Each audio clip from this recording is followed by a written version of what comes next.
गुरु को प्रणाम करके ओम अज्ञानतिमिरान्धस्य ज्ञानाञ्जनशलाकया चक्षुरुन्मीलितं येन तस्मै श्री गुरुवे नमः। नारायणं नमस्कृत्य नरं चैव नरोत्तमं देवीं सरस्वतीं व्यासं ततो जयमुदीरये। हरे कृष्ण। आप लोग हमारे साथ 2-3 बार बोलिए ओम नमो भगवते वासुदेवाय।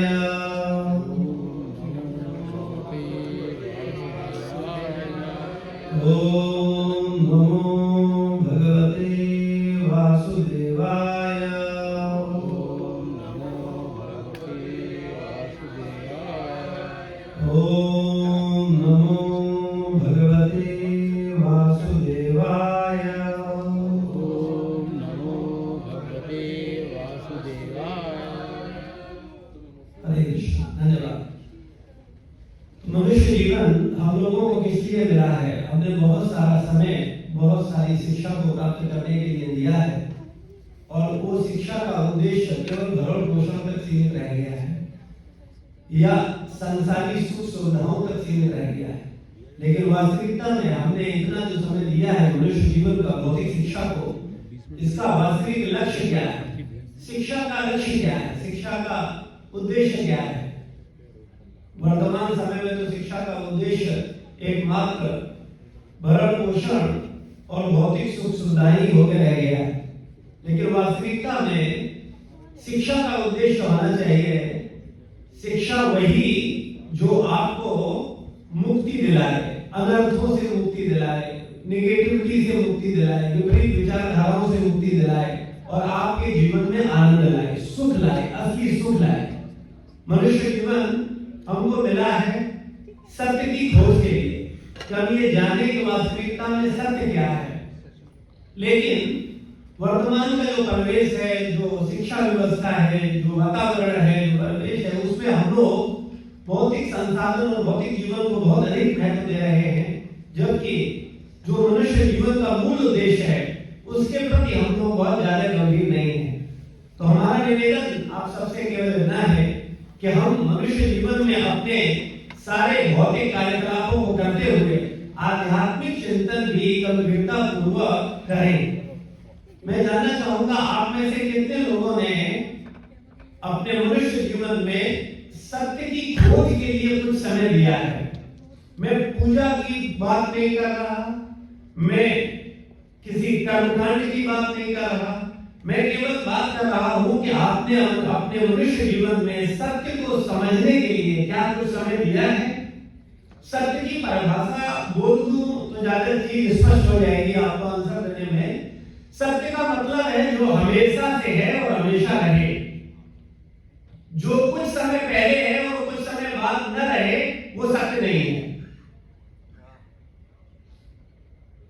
तो सत्य को समझने के लिए क्या आपने कुछ समय दिया है अपने आप को? क्या विचार किया कि सत्य क्या है? क्या ऐसा है जो हमेशा से है और हमेशा रहेगा?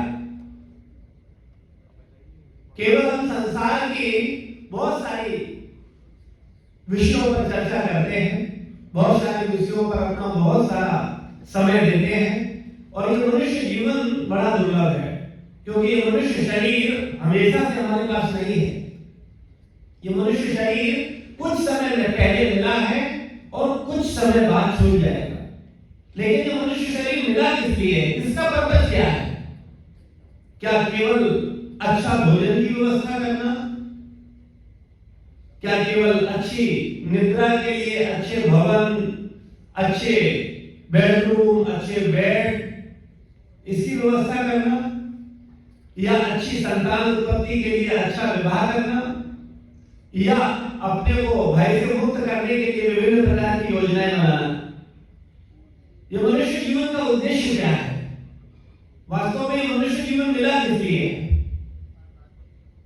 शास्त्र बोलता है कि वास्तविकता में मनुष्य में और पशु में भेद नहीं है अगर वो एक कार्य नहीं कर रहा। पशु भी आहार, निद्रा, भय, मिथुन, ये 4 कार्य करते हैं सुबह से शाम तक। खाने की व्यवस्था, प्रत्येक पशु की नजर डाल लीजिए आप जीवन भर, वो सुबह से शाम तक अपने खाने की व्यवस्था में रहता है, भोजन की व्यवस्था में। और भोजन मिल गया उसके बाद निद्रा, आहार के बाद निद्रा, रेस्ट लेता है। अपनी तरह से रेस्ट लेता है। हमारा रेस्ट लेने का तरीका अलग हो सकता है, उनका तरीका एक है, क्रिया तो एक ही है। हम भोजन के लिए बड़ी बड़ी योजनाएं बनाते हैं, बड़े बड़े होटलों में जाते हैं, बड़ी बड़ी डिशेज बनाते हैं, क्रिया तो एक ही है, भोजन। पशु भी भोजन कर रहे हैं, हम भी भोजन कर रहे हैं, पशु भी सो रहे हैं, हम भी सो रहे हैं। मैथुन पशु स्वतंत्र रूप से मैथुन सुख ले रहे हैं, संतान उत्पत्ति कर रहे हैं, हमारा अपना एक तरीका है, क्रिया एक ही है। भय पशु भी अपने को विभिन्न प्रकार की विपरीत परिस्थितियों से बचाने के लिए सुरक्षा की व्यवस्था करते हैं, और हम मनुष्य हैं, हम लोग भी भय से बचने के लिए विभिन्न प्रकार की योजना बनाते हैं। मेडिकल इंश्योरेंस लो, हेल्थ इंश्योरेंस लो, आपका ये टर्म इंश्योरेंस लो, बहुत सारी प्लानिंग, फाइनेंशियल प्लानिंग, शारीरिक स्वास्थ्य प्लानिंग, पारिवारिक सुरक्षा प्लानिंग। तो मनुष्य जीवन पशुओं से भिन्न कैसे है? क्या हम मनुष्य हैं? क्या हम श्रेष्ठ हैं पशुओं से? आप कहेंगे निश्चित रूप से हम पशुओं से श्रेष्ठ हैं। हमारे पास बड़ी बड़ी डिग्रियां हैं, हमारे पास बड़ी बड़ी चर्चा करने को विषय है, हम कैसे श्रेष्ठ नहीं हैं? लेकिन अगर हम विचार करें थोड़ा ईमानदारी से, तो हमें पता चलेगा कि क्रिया तो हम वही कर रहे हैं जो वो कर रहे हैं। तो वास्तविकता में मनुष्य जीवन मिला है सत्य की खोज के लिए, धर्म को समझने के लिए, धर्म पर चलने के लिए। शास्त्र में एक श्लोक आता है, आपने सुना हो, आहार निद्रा भय मैथुनं च सामान्यम यथा पशुभिः नराणां धर्मो हितेषु अल्पो विशेषो धर्मेण हीनः पशुभिः समानः। केवल धर्म है जो व्यक्ति को पशु से भिन्न करता है, और वर्तमान समय में हम लोग धर्म जान भी रहे हैं। ये हिंदू धर्म, सिख धर्म, ईसाई धर्म, मुस्लिम धर्म, ये धर्म नहीं है, ये विचारधाराएं हैं, पंथ हैं। वास्तविक धर्म क्या है? तो जब तक हम धर्म को समझेंगे नहीं, सत्य को समझेंगे नहीं, तो उस पर चलेंगे कैसे? हम लोग खास करके सनातन धर्मी 2 आरती 1 चालीसा, कुछ भगवान के समझ 2 मिनट खड़ा होकर के भोग लगा के संतुष्ट है कि वो भी धार्मिक है। क्या वास्तविक स्थिति है? क्या सत्य है? क्या मनुष्य जीवन मिला किस लिए है? सत्य को जानने के लिए। क्या ऐसा है जो हमेशा से और हमेशा रहेगा? हम अपने आप को नहीं जान रहे हैं, हम दुनिया को क्या जानेंगे? सबसे पहला कर्तव्य है कि हम अपने आप को जाने कि वास्तविकता में हम हैं कौन। हमने अगर अपने आप को नहीं जाना और पूरी दुनिया को जान लिया, हमने दुनिया के बहुत सारे विषय जान लिए, उनमें पीएचडी कर लिया, लेकिन अपने को नहीं जाना, फिर क्या हम फायदे में रहेंगे, प्रॉफिट में रहेंगे कि लॉस में रहेंगे? भाई हम चर्चा कर रहे हैं, हमने शुरुआत इसी बात से करी कि आप सारे क्लाइंट को प्रॉफिट एंड लॉस बना रहे हो, सबकी बैलेंस शीट बना रहे हैं, और बैलेंस शीट बता देती है कि व्यक्ति की क्या स्थिति है। तो हमें भी तो अपनी बैलेंस शीट बनानी है, हमें भी तो अपना प्रॉफिट एंड लॉस अकाउंट बनाना है कि हम हमारा ये मनुष्य जीवन प्रॉफिट में जा रहा है या लॉस में जा रहा है। ये मनुष्य शरीर हमने प्राप्त किया है, क्या इसके बाद क्या स्थिति होगी? मेरा आपसे एक सरल प्रश्न है, बड़ा व्यवहारिक प्रश्न है, प्रैक्टिकल प्रश्न है। मैं चाहूंगा इस पर जो समझते हैं वो उत्तर दें। लोग क्या मानते हैं, शास्त्र क्या कहता है, विचार क्या है, आपने अपने परिवार में विश्व क्या सुना है, वो नहीं।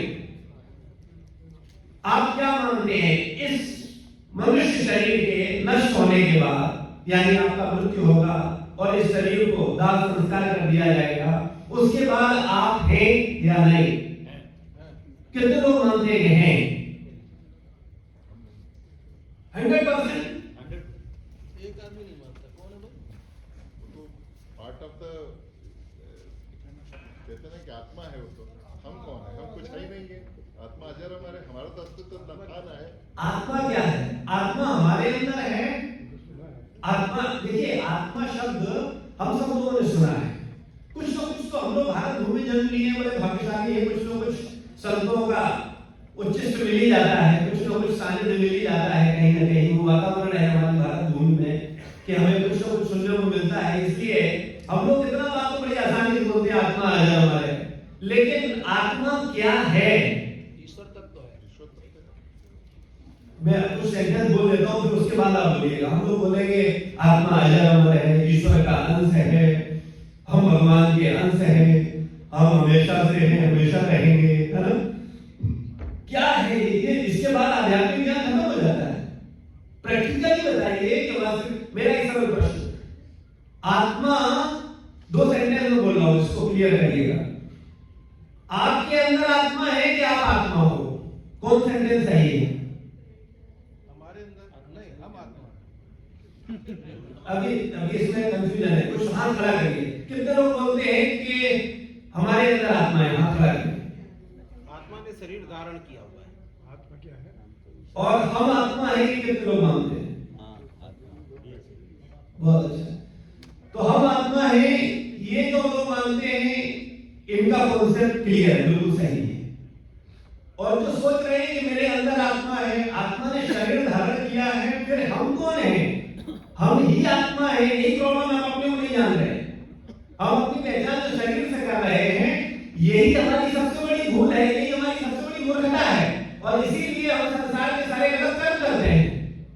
जिस समय इतनी सी बात समझ में आ जाए कि हम शरीर नहीं है, हम आत्मा है, हम हमेशा से हैं, हमेशा रहेंगे, ये रिश्तेदार, ये बच्चे, ये पत्नी, ये शरीर कुछ समय पहले मिला है, कुछ समय बाद खत्म होगा, इससे मेरा नित्य संबंध नहीं है। ऐसी तरह कितनी पत्नियां, कितने बच्चे, कितने शरीर चेंज हो चुके हैं, और जाने कितने और चेंज करेंगे। तो जब इतनी सी बात जिस व्यक्ति को समझ में आ जाएगी, अगर समझ में आ गई, हम लोग बोलना अलग बात है, सुनना अलग बात है, विचार करना और उस पर मनन करना और उस पर आत्मसात करना और उसके अनुसार जीवन जीना, इनमें बहुत भेद है। तो जब तक हम इसको समझेंगे नहीं, हम अपने शत्रु खुद बने हुए हैं। अगर आप मानते हैं कि शरीर के बाद आपका अगला जीवन है, तो उसकी तैयारी क्या है? कोई तैयारी नहीं कर रहा। सारे के सारे तैयारी कर रहे हैं कैसे मर्सिडीज है, कैसे BMW है, कैसा बड़ा ऑफिस बने, कैसे बड़ा बंगला बने, कैसे ज्यादा नाम हो, कैसे पूरे भारत में, विश्व में हम प्रसिद्ध हो। ये प्रसिद्धि किसकी है? आपकी है कि आपके शरीर की है? ये धन किसका है? आपका है, आपके शरीर का है? और शरीर कितने दिन के लिए आपके पास?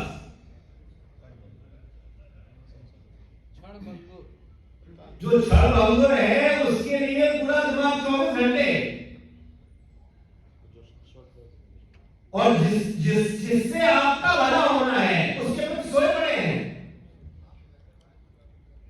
तो हमारा चिंतन क्या है? हम वास्तविकता में आध्यात्म की बड़ी बड़ी बातें करें, उससे लाभ नहीं है।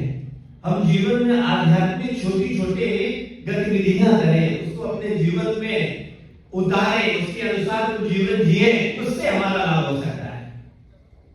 तो मनुष्य शरीर जिस लिए मिला है, वो कार्य करिए। और अगर वही नहीं किया और सब कुछ किया, तो हम अपने को कर लेंगे। आप कई बार हम लोग सोचते हैं कि नहीं, हमने अपना बड़ा फायदा किया है, लेकिन वास्तविकता में हम जानते ही नहीं कि हमारा फायदा है क्या। बाइबल बोलती है तू धूल है, धूल पे मिल जाएगा।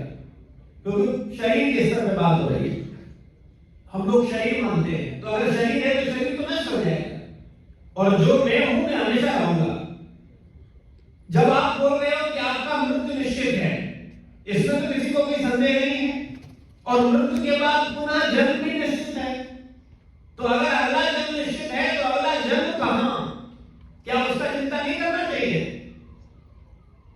आज आपका जन्म एक अच्छे परिवार में हो गया, जहां आपको शिक्षा की अच्छी व्यवस्था हो गई, और आप चार्टर्ड अकाउंटेंट हो गए।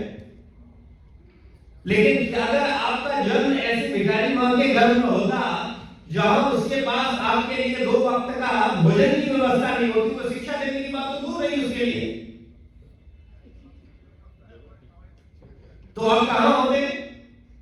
और दुनिया में लोग कहां हैं? तो कहने का तात्पर्य केवल इतना है कि ये मनुष्य शरीर जब तक है, तब तक इसका सदुपयोग करिए। सांसारिक क्रियाकलाप करने निश्चित रूप से वो हमारी ड्यूटी है, और उत्तरदायित्व को हमें निभाना है, लेकिन उसके साथ साथ जो मूल उत्तरदायित्व है उसकी उपेक्षा मत करिए। अगर हम मूल उत्तरदायित्व की उपेक्षा करेंगे, तो हम अपने साथ धोखा करेंगे, हम अपने आप को ठगेंगे। मनुष्य जीवन मिला है अपने को जानने के लिए, तो कृपया अपने को जानने के लिए कुछ समय हम लोगों को नियमित रूप से जरूर लेना चाहिए। जब हम नियमित रूप से कुछ समय देंगे तब निश्चित रूप से हम ये जान पाएंगे कि वास्तव में हमें करना क्या है। तो मनुष्य जीवन सत्य को जानने के लिए मिला है और ये सत्य की शिक्षा हमें मिलेगी कहां? सत्य को कैसे जाना जाए? क्या कोई तरीका है आपकी समझ में सत्य को जानने का? कोई बताना चाहेगा?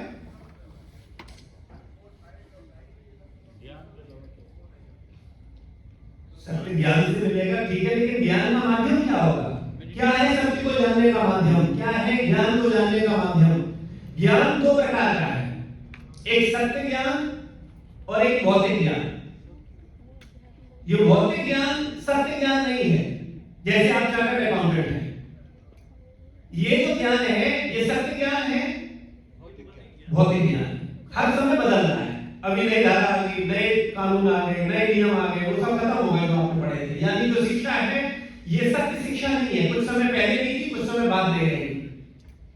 तो जो सत्य शिक्षा है वो क्या है? सत्य ज्ञान क्या है?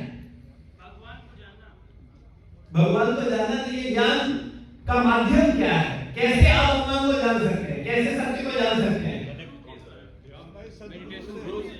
गुरु के द्वारा, बिल्कुल सही। और क्या माध्यम है? स्वाध्याय यानी शास्त्र, ग्रंथ, वेद। सत्य को जानने के माध्यम मूल जो आपने पहले बोला एक स्वर में वही है, वो है गुरु।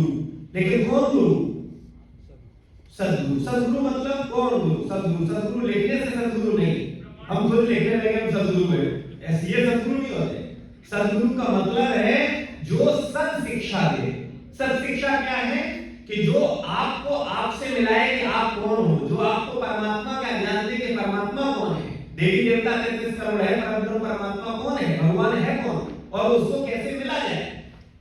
जो आत्मा तथा परमात्मा को मिलाने का कार्य करता है उसको हम सदगुरु बोलते हैं। और वो कार्य कैसे करता है? अपने मनगढ़ंत तरीके से नहीं, शास्त्र सम्मत। अगर आप किसी को कुछ पढ़ाते हो तो उसका आधार क्या होता है? ग्रंथ होते हैं। इसी प्रकार से भौतिक ज्ञान के लिए जब किताबें हैं, वैसे ही आध्यात्मिक ज्ञान के लिए भी ग्रंथ हैं। तो सत्य को जानने का माध्यम है हमारे वेद, पुराण, उपनिषद और ग्रंथ। अब 4 वेद, 18 पुराण, 108 उपनिषद पढ़ने का हमारे पास समय नहीं है। तो क्या तरीका है इस भागवत भाग के जीवन में छोटी सी उम्र में हम सत्य को जान सके? क्या कोई तरीका है? तो वास्तविकता में बहुत ही सहज उपाय है। केवल एक मूल ग्रंथ तो अगर आप मनन कर ले, चिंतन कर ले, तो आपको आत्म साक्षात्कार हो जाएगा, और वो है श्रीमद् भगवत गीता। अगर आप गीता को पढ़ते हैं और गीता को समझते हैं तो आप जान पाएंगे कि वास्तविकता में सत्य क्या है। और गीता की शिक्षा सत्य शिक्षा है। और जितनी शिक्षाएं हैं जो आप बच्चों को दे रहे हैं, अपने को या आपने दी है, वो सारी की सारी शिक्षाएं कैसी हैं? असत शिक्षाएं, काल्पनिक शिक्षाएं, वास्तविक शिक्षा नहीं है। लोग बोलते हैं कि गीता, भागवत, पुराण ये काल्पनिक नहीं, ये काल्पनिक नहीं है। जो हम पढ़ रहे हैं वो काल्पनिक है। काल्पनिक का मतलब क्या होता है? जो कुछ समय पहले नहीं था, कुछ समय बाद में रहे। गीता तो हमेशा से और हमेशा रहेगी। आपके दादा के दादा ने भी वही गीता पढ़ी थी और आपके नाती के नाती भी वही पढ़ेगी। और 10 लाख करोड़ साल पहले भी यही ज्ञान था और 10 लाख करोड़ साल बाद भी रहेगा। यानी अनंत समय से ये ज्ञान है और अनंत समय तक रहेगा। इसमें कोई चेंज नहीं हो रहा है। एक श्लोक भी इधर से उधर नहीं हुआ। श्लोक छोड़िए, श्लोक का एक शब्द भी इधर से उधर नहीं हुआ। क्यों? क्योंकि ये पूर्ण ज्ञान है, सत्य ज्ञान है।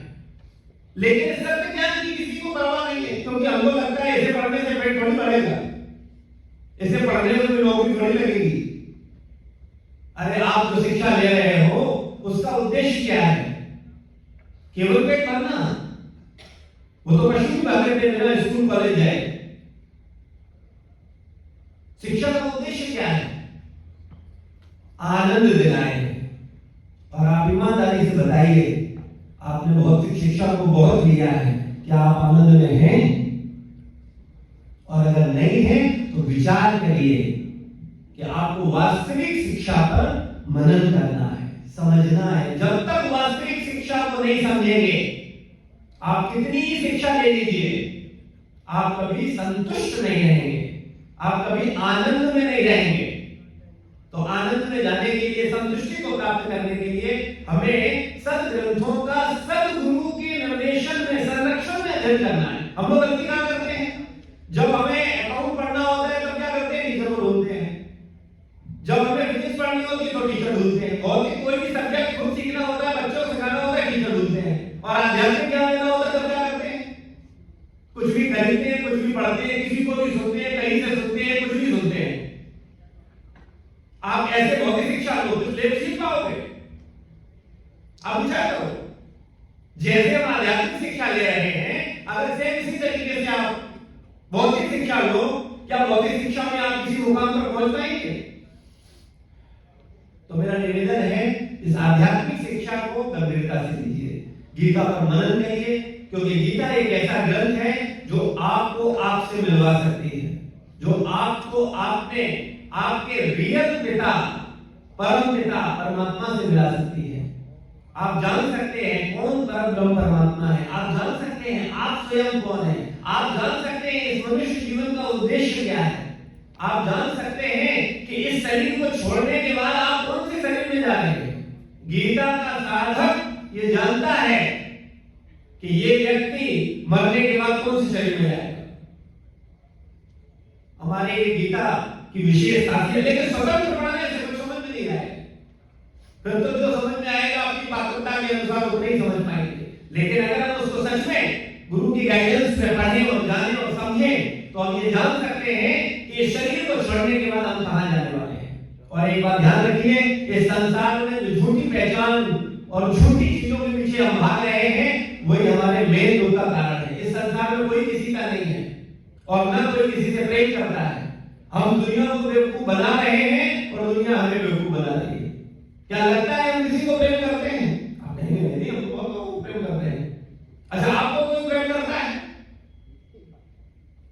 कितने लोग आपको प्रेम करते हैं दुनिया में? हम लोग आपकी लिस्ट में 2000 लोग होंगे। हर व्यक्ति के टच में 1000-2000 लोग हैं जिनसे वो कहीं ना कहीं से कनेक्ट है। और उन 2000 लोगों में 2000 लोग आपसे प्रेम करते हैं? नहीं। चलो 2000 छोड़ो, कितने लोग आपसे प्रेम करते हैं? तो आप 5-6 नाम बोलेंगे। आपकी पत्नी, आपका बच्चा, आपके माता पिता, आपका क्लोज फ्रेंड, ये हमसे प्रेम करते हैं। करते हैं? क्या ऐसा है? कोई प्रेम नहीं करता है। जब आप मरेंगे तो लोग कहेंगे अरे लोग रो रहे हैं, मेरी पत्नी रो रही है, कितना रो रही है, वो प्रेम नहीं करती तो रो क्यों रही है? मेरा बच्चा रो रहा है कितना, मेरी मां रो रही है, मुझसे प्रेम नहीं करती तो रो क्यों रहे हैं? वो रो रहे हैं अपने सुख के लिए। क्या बिल कौन भरेगा, सब्जी कौन लाएगा, फीस कौन देगा? ये मैं नहीं बोल रहा, श्रीमद् भागवत कहती है। श्रीमद् भागवत बोलती है संसार में कोई किसी से प्रेम नहीं करता, सब अपने स्वार्थ से प्रेम करते हैं, अपने सुख से प्रेम करते हैं। और जिससे जितना सुख मिलना होता है वो उसके लिए उतना होता है। आप पड़ोसी की पत्नी मर जाए, आप रोगे?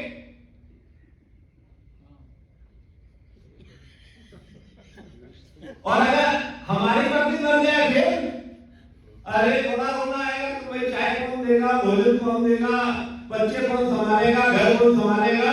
चिंता पत्नी की है कि अपने सुखी है?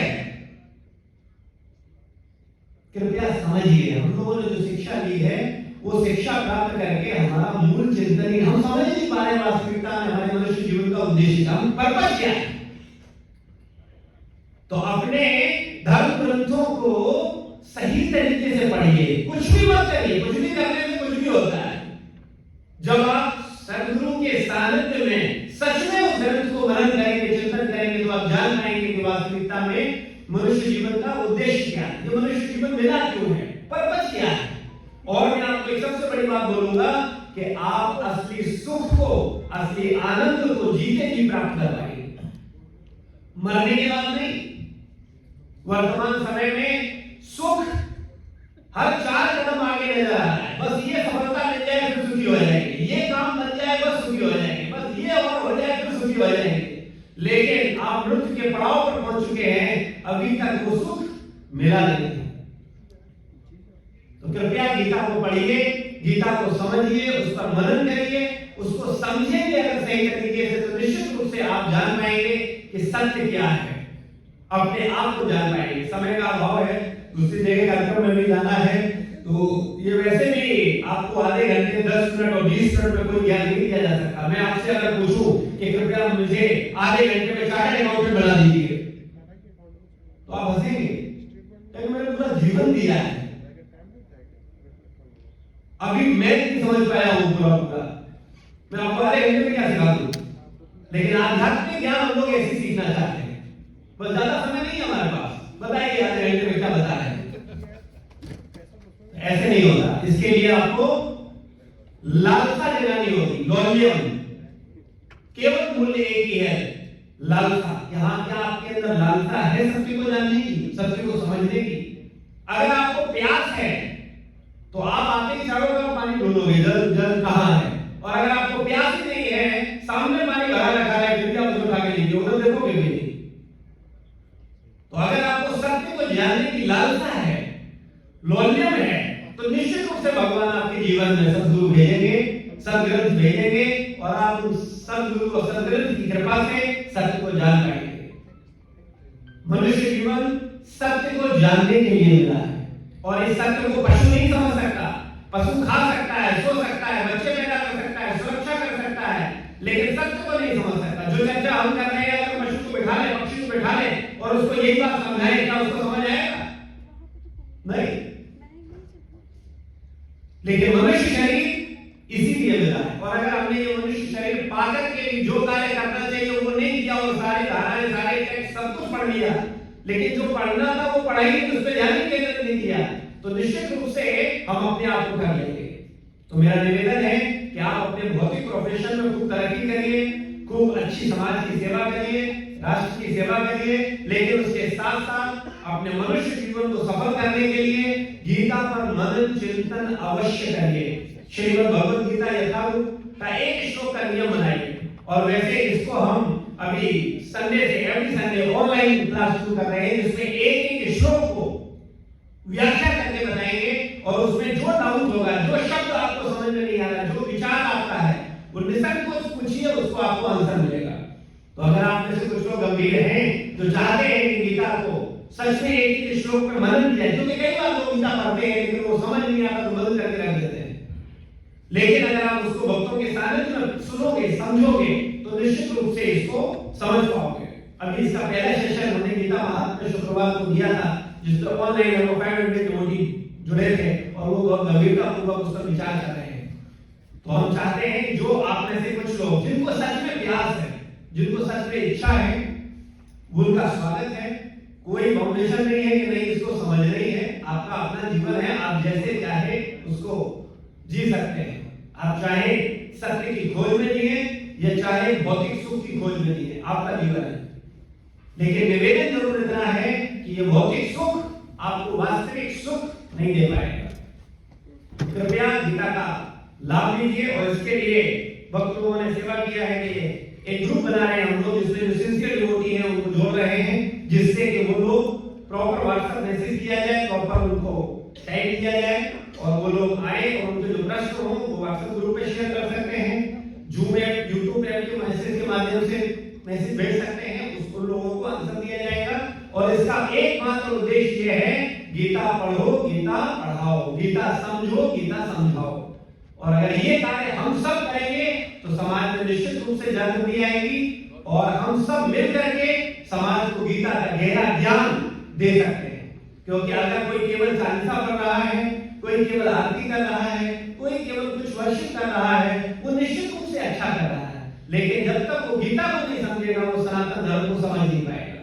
तो इसलिए ये हमारा उत्तरदायित्व बनता है सनातन धर्म में जन्म लेने के कारण, कि हम स्वयं अपने मूल धर्म ग्रंथ को समझें और उसे समझाएं। तो कृपया आगे आइए, मैं चाहता हूं जो बुद्धिजीवी लोग हैं वो आगे आए, और इसमें बहुत सारे लोग आगे आए। हम every Sunday Shri Shri Radha Bihari ISKCON मंदिर में सत्संग करते हैं, उसमें कई बड़े सिंसियर लोग हैं। हालांकि हर किसी को प्यास नहीं है, बहुत मुश्किल है, लेकिन कई सीनियर आईएएस हैं, कई जज हैं, कई चार्टर्ड अकाउंटेंट हैं, कई डॉक्टर हैं, जो बड़ी गंभीरता पूर्वक एक शब्द को नोट करके नोट बनाते हैं। और मैं चाहता हूं कि वो पढ़ाएंगे और गीता की बात करेंगे, तो ये तथाकथित जो धर्म के नाम पर लूट हो रही है, धर्म के नाम पर लोगों की आस्था के साथ खिलवाड़ किया जा रहा है, उसमें हम एक निष्काम निस्वार्थ सेवा करके समाज में एक अच्छी जागृति की शुरुआत कर सकते हैं और सनातन शिक्षा को केवल भगवान के प्रेम के लिए इस ज्ञान को लें और इस ज्ञान को दें, किसी भौतिक लाभ के लिए नहीं। तो मेरा निवेदन है, कृपया आप बुद्धिजीवी लोग आगे आए, इसे पढ़ें, इसे समझें, जो समझ नहीं आए उसको पूछें और समझ करके इसको समझाएं। जितना हम समझते हैं उतना समझाने का अधिकार है। अगर आप ए से लेकर के जेड तक में ए से सी तक सीख गए, ए बी सी डी सीख लिया है, तो आप ए बी सी डी बता सकते हैं किसी को भी। और अगर इतना भी बताएंगे तो समाज का भला होगा, समाज का सुधार होगा। हरे कृष्णा। श्रील प्रभुपाद की जय।